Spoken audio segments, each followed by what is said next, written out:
yourself something that looks like a sandwich.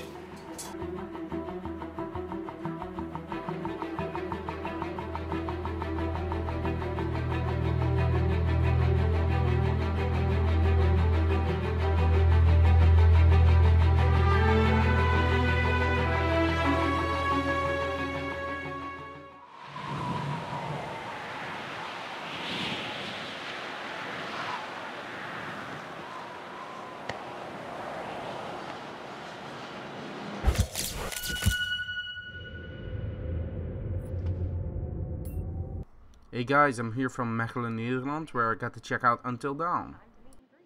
Until Dawn is a game developed by Supermassive Games and published by Sony Computer Entertainment.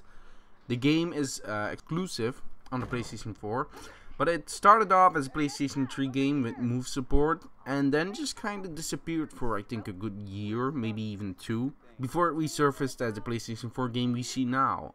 So, what do I think of the game? Oh my god. I think you can compare Until Dawn to games like Heavy Rain and Beyond Two Souls, except like the least said about David Cage games the better. But Until Dawn plays kind of like I describe it as playing a lot like Heavy Rain, but with a more interesting premise. The idea is 8 teenagers go up to a remote like log cabin on a snowy mountain to just hang around and do teenager horror movie stuff. And yeah, as soon as they arrive on the mountain, they discover they're not alone. There's someone out there trying to kill them. And from there on, the game actually starts.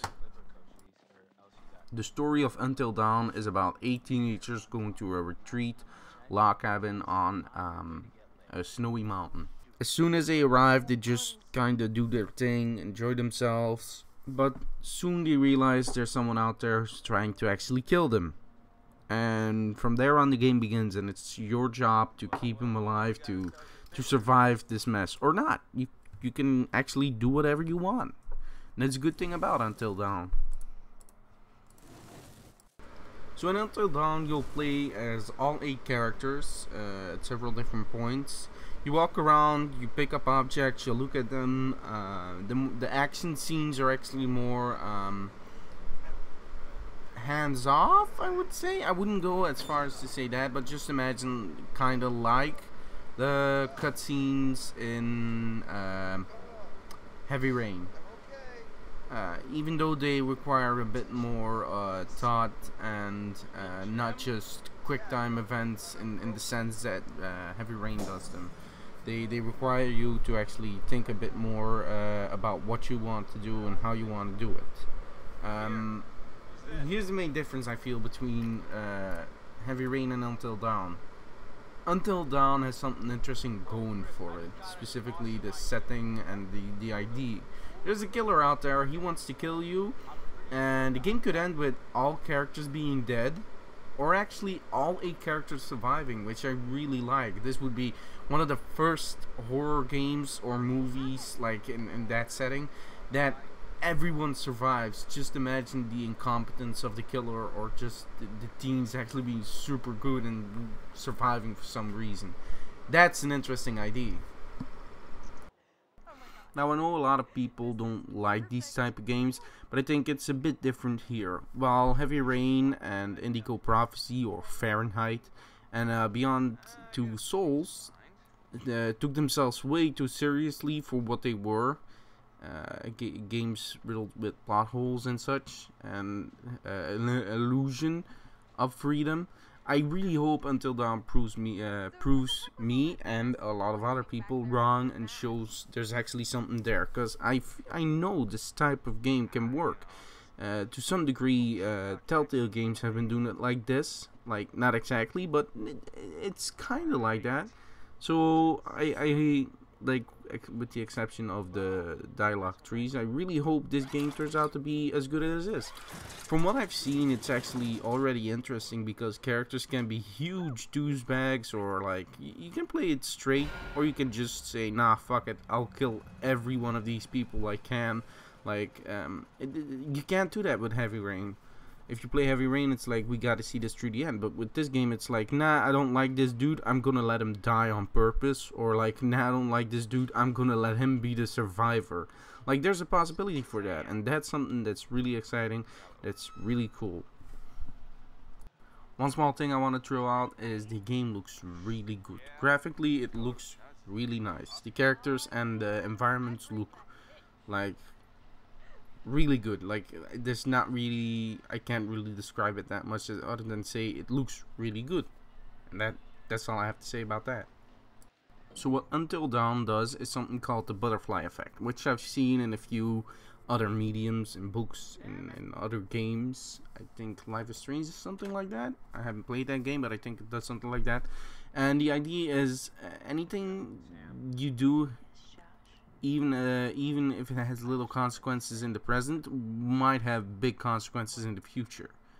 Like, I saw like a guy hugging his ex-girlfriend, which might not be a lot, but yeah, in the future, you know, like the current boyfriend and the ex-boyfriend are gonna be in turmoil about that. It feels like Until Dawn is an homage to horror movies. So if ever, like, you're not really super into these kind of games, I would still suggest you get it to play it with your girlfriend or with like a group of people, because I know a lot of people, and I know at least some of you out there will think the same. If they're watching horror movies, they scream at the TV like, don't do that, don't go in there, don't do that, don't do this. This time you can actually decide if they do it or not. If you want to play it like that, sure, go ahead and do it. But if you don't, if you want to do this tactical, if you want to do what you think is right, go ahead and do that. See how well that goes. Until Dawn seems like, to some degree, an homage to horror movies. The main character itself kind of has Friday the 13th Jason Voorhees feeling, with a few supernatural things which remind me of other things, and like reminds me a bit of Evil Dead 2. The cabin itself reminds me kind of the Evil Dead. So I hope, from what I've seen, I'm not going to talk about it, but from what I've seen, there are already cool references and homages / cliches that they do in the game that are so horror movie-esque. It's incredible. So the cast is consistent of mainly 8 teenagers in the mountains, in snowy mountains without power. And even though most of these characters are the stereotypes of horror movies, it seems like the developers, the guys at Supermassive Games, really try to make to give them a bit more extra. Like the developer himself told me, one of the developers themselves told me, like, even you've got the jock character, but the jock character might not be as emotionally stable as you might think he is, or yeah, you know, things like that. So that might make for an interesting cast of characters if they manage to survive. What was that? What was what? Just shine it here so I can see what I'm doing.